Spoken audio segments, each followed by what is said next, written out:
Hey, we're beginning this week. It's 5 days until Purim, and we're beginning a quick series of 5 thoughts on Purim, 5 different aspects on Purim that we're going to release each day this week leading up to Purim.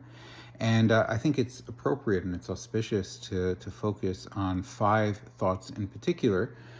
We know that al pi Kabbalah, the Yud Sfiros that make up and comprise the full range of the entire unified Ratzon Hashem, it's composed of Hey Gevuros and Hey Chasadim, 5 aspects of chesed, of outpouring, of expressiveness, of kindness, of limitless giving, and 5 gevuros, 5 aspects or 5 senses in which that giving is constrained and placed within kalim and gevulim and definitions and restrictions and borders. And we know that the avodah of Purim is Adelo Yadav in Ar Hamel Baruch Mordechai, that part of the idea of Purim is to get to the point where we're not going to be distinguishing between the chasadim and gevuros. The gevuros are chasadim, because the root of every gevura is really a chesed, like the Leshem teaches, and the chasadim themselves are also gevuros.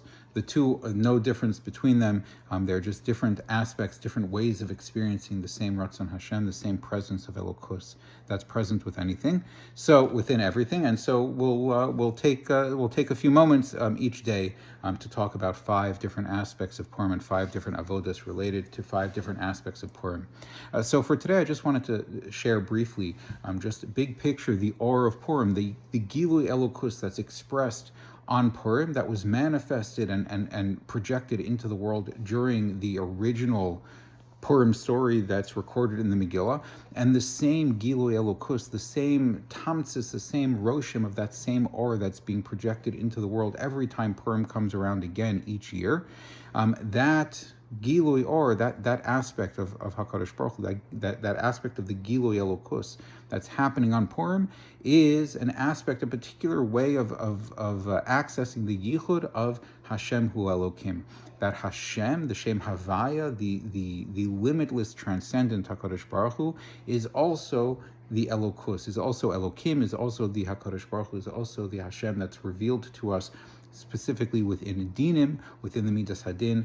The Chasadim, the Midas HaChesed, the Midas HaRachamim of the Shem Havaya is the same as the Midas Midas Hadin and the Dinim and the Gevuros of the Shem Elokus, right? So the aura of Purim, the thing that happens on Purim, the thing that happened on Purim 2,500 years ago, and the thing that's happening on Purim every time we experience Purim now, the thing we can access on Purim, the thing we can internalize on Purim and carry with us throughout the entire year, is the idea that HaKadosh Baruch Hu is revealing itself as Hashem. Hashem is revealing itself, particularly within Elokus, particularly within the aspect of Dinim, which is a constrained, limited, defined sense of HaKadosh Baruch Hu's presence in the world that's associated with material reality, it's associated with physical reality, nature, cause and effect.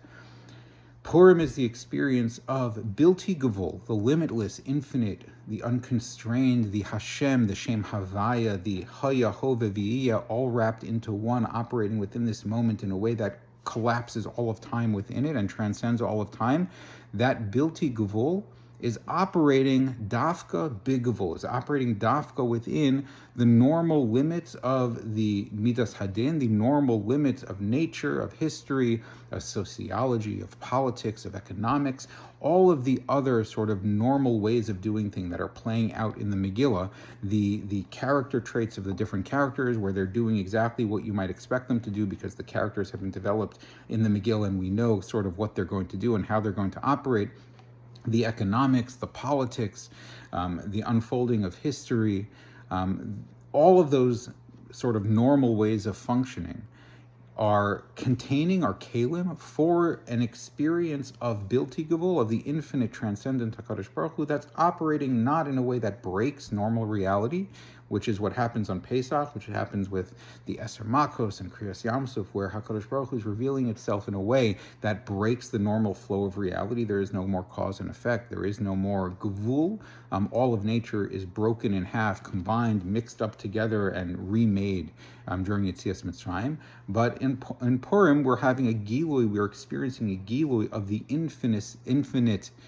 infinitude of HaKadosh Baruch Hu, the unconstrained aspect of HaKadosh Baruch Hu, specifically within Gevul, specifically within the constraints of nature. And so Purim is therefore also an expression of Chesed and Rachamim all at the same time. The Jews of Shushan, the Jews of Persia in particular, the Gemara tells us they were deserving of punishment. They were deserving of Misa. They were deserving of death. Haman's decree didn't come out of nowhere, and it wasn't unjustified from the perspective of schar and onesh. It's a whole discussion of what exactly they did wrong. But they were deserving of death. They were deserving of serious penalties.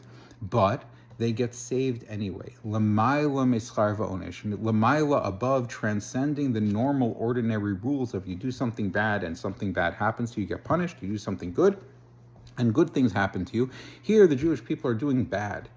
They're doing bad. We know at the end of the Purim story, after the Purim story, when they eventually go back to Eretz Yisrael, they're all intermarried. There is no Torah left. They have to be chorus, an entirely new bris through Ezra, in order to build the second Beis Hamikdash and Bris Milah, and everything is gone. They're not deserving of anything here during the Purim story, and yet they get saved anyway. This is a gilui of the Shem Havai. This is a gilui of Hashem as Chesed. Is a gilui of Hashem as Chesed, sort of saying, you deserve punishment, and we're going to hang punishment over your head, and then I'm going to swoop in and save you, even though you don't deserve it. That's a gilui of the Shem Havaya, of Chesed, of Hashem. But they are saved not through a miraculous open miracle where HaKadosh Baruch Hu steps in and breaks reality open. Rather, they're saved through ordinary events. And the truth is that this is an even bigger gilui, this is an even bigger revelation, an even bigger way of experiencing Elokus and HaKadosh Baruch Hu's presence than open miracles in the sense. Because it's one thing for a transcendent, infinite, Shem Havaya, Hashem, God, to have all the power in the world and then break reality to make things happen the way he decides he wants them to happen. And if I want to save the wicked Jewish people who deserve punishment, then great, I'll save them. But I save them in a way that breaks reality. It's a much, much bigger thing, and Lidoros, it's a much more powerful thing to appreciate. That here Purim is telling us that Hashem can save us, Hashem can save us beyond schar and onesh. When we don't deserve it and there's nothing going for us, we can be saved anyway, but we can be saved in a way that doesn't require breaking reality, even while acting in a way that seems to be constrained by ordinary nature, by schar va'onesh, by cause and effect, by nature, by politics, by history, economics, human character traits, etc. Even then, HaKadosh Baruch Hu can step in and achieve exactly what he wants, exactly the thing that's l'mayla meschar va'onesh, l'mayla and above and transcending the ordinary rules of nature and cause and effect, and achieve that even within the framework of letting things operate the way that they are. That's a much, much bigger, a much more profound and impressive gilui elokus, and that's what's happening on Purim.